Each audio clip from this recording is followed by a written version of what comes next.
இன்னைக்கு வந்து நம்ம ஒரு ஸ்நாக்ஸ் செய்ய போகிறோம். உடம்புக்கு ஆரோக்கியமான ஸ்நாக்ஸ் வந்து நம்ம இன்றைக்கி பார்க்க போகிறோம். என்னென்னு பார்க்கலாம் வாங்க. ஃபர்ஸ்ட் வந்து நம்ம மாவை பிசைஞ்சிக்கணும். சிறுதானிய மாவும் கொஞ்சம் வெங்காயமும் மிளகாவும் கொஞ்சம் கீரையும் எடுத்து பிசைஞ்சிக்கோங்க. அதுக்கப்புறம் அதில் உப்பு உங்களுக்கு தேவையான அளவுக்கு ஆட் பண்ணிக்கோங்க.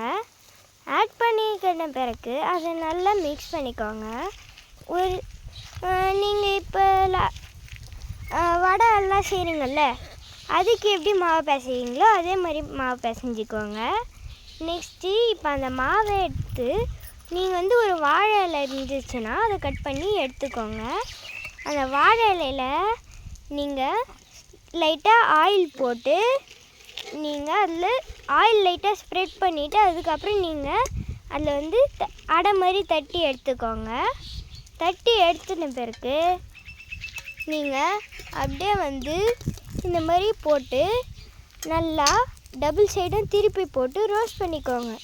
ரோஸ்ட் பண்ணிட்டிங்கன்னா அது நல்லா ரோஸ்ட் ஆன பிறகு எடுத்து நீங்கள் பிளேட்டில் போட்டு சாப்பிட்டிங்கன்னா ஆரோக்கியமாகவும் இருக்கும், அப்புறம் டேஸ்ட்டாகவும் இருக்கும். பாய். இன்னைக்கு வீடியோ முடிவடைகிறது.